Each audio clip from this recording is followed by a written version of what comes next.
அண்ணா காலத்திலிருந்து இன்று வரை நம்ம சொல்லிக்கிட்டே இருக்கிறது என்னன்னா, ஆரியத்துக்கும், திராவிடத்துக்கும் தான் எப்பவுமே போர் அப்படின்னு நம்ம சொல்லிட்டு இருப்போம். ஆரியத்தோட ஆதிக்க போக்கை எதிர்த்து தான் திராவிட முன்னேற்றக் கழகத்தினுடைய அரசும், எங்களுடைய திராவிட முன்னேற்றக் கழகமும் தொடர்ந்து போர்க்குரல் எழுப்பிட்டு இருக்கோம். முதல் விஷயம், ஒன்றிய அரசு நமக்கு தரக்கூடிய நெருக்கடிகள் தான். ஒன்றிய பாஜக அரசு பல விதங்கள்ல நமக்கு எதிரான சதித்திட்டங்கள செஞ்சிருந்தாங்க. தேசிய கல்விக் கொள்கையா இருக்கட்டும், அதுக்கப்புறம் நீட் தேர்வா இருக்கட்டும். இன்னைக்கு நீட் தேர்வுல ஏஹெச்எஸ் அலைடு ஹெல்த் சயன்ஸ் ப்ரொஃபஷனல்ஸையும் உள்ள சேர்த்துருக்காங்க. இப்படி ஒவ்வொரு விஷயத்திலயும் நம்மளுடைய கல்விய, நம்மளுடைய உரிமைய, நமக்கான சலுகைகள இடஒதுக்கீட்டுல இடபிள்யூஎஸ் கொண்டு வந்ததா இருக்கட்டும். அதுக்கு அடுத்தது நீங்க பார்த்தீங்கன்னா, இன்னைக்கு நமக்கு வர வேண்டிய நிதி பங்கீடு, நம்ம கட்டுற வரிகள்ல இருந்து அவங்க தர வேண்டிய நிதி பங்கீடு வரல.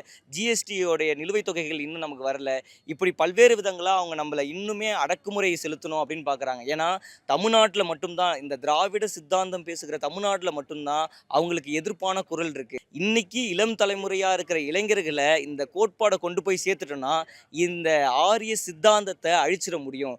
திராவிட சித்தாந்தத்தை கொண்டு தான் ஆரிய சித்தாந்தத்தையும், பாசிச பாஜகவை எதிர்க்க முடியும்ன்ற அந்த ஸ்டாட்டிஸ்டிக்கல் நாலேட்ஜ் இருந்ததுனால மட்டும் தான் அண்ணன் உதயநிதி அவர்கள் இளைஞர்கள நிர்வாகிகளா அமைக்கிறாரு. இந்த இளைஞர் அணிய பாகமா, ஒன்றியமா, வார்டு, ஊராட்சி போன்ற எல்லா நிலைகளிலும் சின்ன சின்ன நிலையிலிருந்து நகரம், மாநகரம் வரைக்கும் எல்லா நிலைகளிலுமே இளைஞர்கள நிர்வாகிகளா போடுறதுக்கு காரணம், இவர்களுக்கு தலைமை பண்பு வரணும். அரசியல் நோக்கம் இருக்கணும். முதல்ல இளைஞர்கள அரசியல் படுத்தணும்னு சொல்லுவாங்க.